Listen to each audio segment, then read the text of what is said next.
Estamos de volta. Você pode participar, como você viu, pelo telefone 3209-0120, está no seu monitor. O código de Belo Horizonte é 31, pelo facebook.com/questões.de-fé, sem acento. Pelo WhatsApp, 99642-8473. E pelo e-mail, questõesdefé@tvhorizonte.com.br. Nós agora vamos ter a atração musical, é o cantor Kleber Belmiro, que vai nos apresentar a música Amor Remédio, que é da sua autoria. Vamos conferir.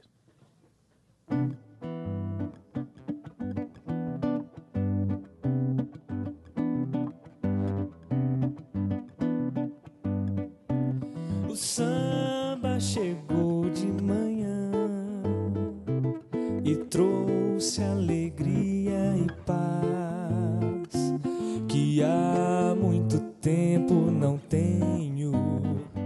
Tristeza não existe mais.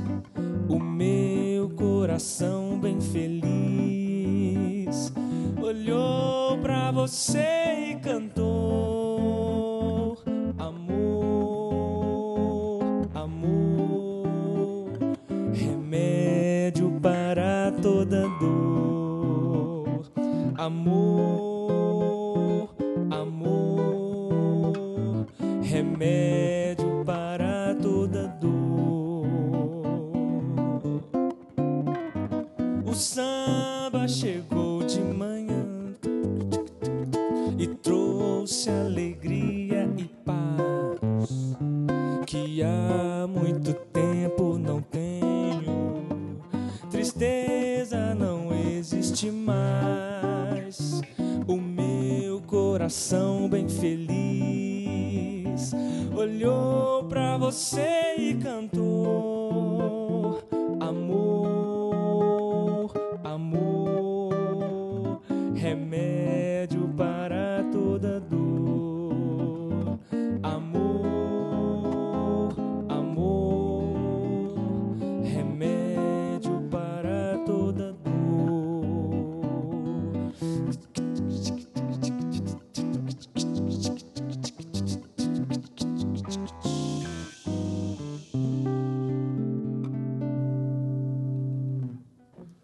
Bonita música. Olha, hoje nós estamos concluindo essa série de programas sobre a Quaresma, lembrando que, como agora nós incluímos os domingos da Quaresma na contagem do tempo quaresmal, termina a Quaresma no domingo de Ramos. Se não tivéssemos incluído os domingos, terminaria na quarta-feira da Semana Santa. Então, terminando a Quaresma, nós vamos falar um pouco sobre o jejum e a abstinência, qual o significado disso.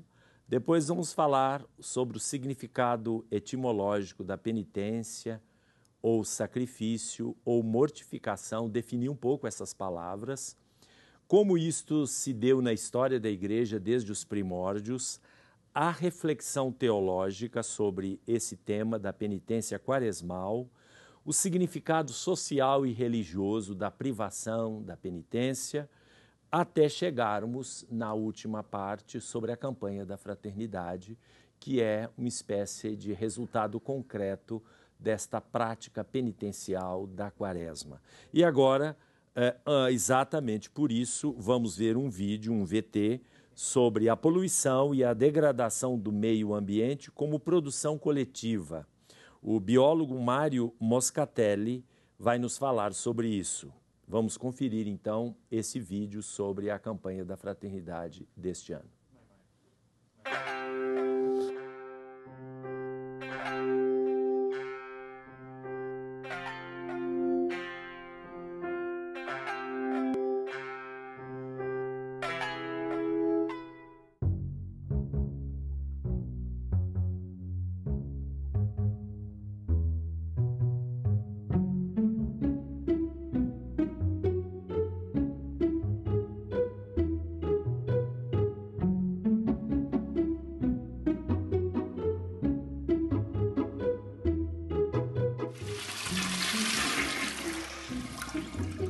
A degradação ela é democrática.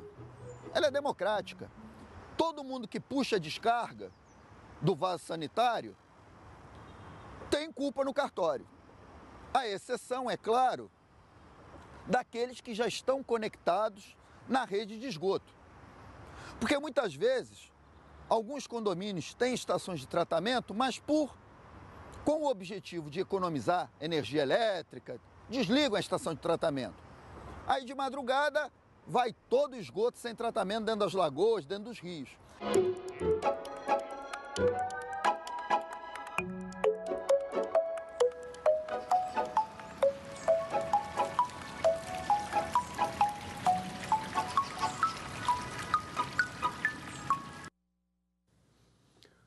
São muito imbecis, né? Eles poluem o lago que está na frente dos condomínios de luxo que desvalorizam os seus imóveis. Todo mundo sabe que se a Lagoa da Pampulha está poluída, todas aquelas mansões e aquelas casas que estão em volta da lagoa perderam seus valores. Por que o povo é tão burro, né? Não dá para entender. Mas nós não vamos falar agora especificamente só na última parte. Nós vamos começar a falar da prática penitencial da Quaresma. Vocês sabem que permaneceram duas práticas quase simbolicamente no tempo quaresmal como exigência da Igreja, na quarta-feira de cinzas e na sexta-feira da Paixão.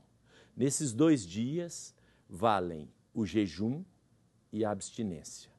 Como deve ser o jejum? O jejum significa o café da manhã com um pedaço de pão francês somente, café, leite, etc., pão e manteiga. Não há nenhuma refeição intermediária, almoço normal e depois uma refeição leve à noite, sem refeição intermediária. Não é grande sacrifício isso, né? A maior parte das pessoas já faz isso normalmente. Então, o jejum é muito benigno, digamos assim. Quanto à abstinência, não se pode comer a carne vermelha, ou seja, peixe se pode comer. Ou seja, muitas pessoas gastam uma quantia bastante maior exatamente para ter o bacalhau, para ter o salmão, para ter os peixes na sua mesa. Também a gente percebe que essa prática penitencial é muito simbólica. Ela simplesmente aponta numa determinada direção, chama a atenção para isso. Ou seja, algumas restrições muito suaves, até porque os menores não precisam de jejuar e também os maiores de 65, 70 anos também não precisam jejuar. A abstinência é para todos. Qual é o significado disso, né? Vamos começar então com 3 palavrinhas que nós usamos, né? Penitência, sacrifício, mortificação. Se você pegar a palavra mortificação, vem de morte, mortificação. Só que a palavra morte aí significa eliminar alguma coisa, o que vai dar em humilhação, o que vai dar em privação, digamos assim. A morte é uma privação da vida. Então, a mortificação significa privação de orgulho, privação de alguma coisa que, de alguma forma, estimula os nossos instintos, né? Os nossos impulsos. Então, isso seria a mortificação. A palavra sacrifício vem de 2, né? E é uma palavra latina. As 2 são latinas. Mortificação e sacrifício. Significa o ofício do sagrado. Como se acredita que o sagrado, principalmente a partir da imolação nas religiões todas, e no cristianismo nós temos também o Cristo imolado, o Cordeiro imolado por nós, a ideia é que toda imolação ela está presente no sagrado, nas religiões, na reconciliação do homem com Deus. Daí vem a palavra fazer sacrifício, é se unir àquela oferta, àquele holocausto sagrado. E a palavra penitência significa exatamente a mesma coisa das outras 2. A penitência tem outra raiz, significa a comutação da pena. você fazer alguma coisa para ver diminuída ou eliminada a sua pena. E eu não prestei atenção, já terminou o tempo. Faltam 2 minutos ainda. Então, estas são, evidentemente, estes são os significados etimológicos dessas 3 palavras. Na história da igreja, como que isto funcionou? Na história da igreja, houve uma época, principalmente nos primeiros séculos, que as práticas de mortificação e de penitência eram muito rigorosas, seja na disciplina oficial da igreja, seja na conduta da piedade dos cristãos individualmente. No começo da igreja, por exemplo, no tempo da quaresma, os 40 dias, se passava pão e água. Era um jejum radical. E, portanto, os cristãos individualmente tinham uma consciência muito profunda da necessidade de mortificação, da necessidade de penitência. Naturalmente, a instituição eclesial vai corresponder a isso. O que está em jogo, na verdade, é uma espécie de necessidade de expiação da culpa. É que naquele momento, nesta época, na fase da igreja, ainda com uma teologia sacrificial pouco desenvolvida, e os cristãos, quase todos eles, eram oriundos do paganismo, então havia esta mentalidade de se mortificar, se sacrificar para poder punir as suas culpas e os seus pecados e, portanto, merecer a vida eterna e não uma condenação eterna. Voltamos daqui a pouco com esta história.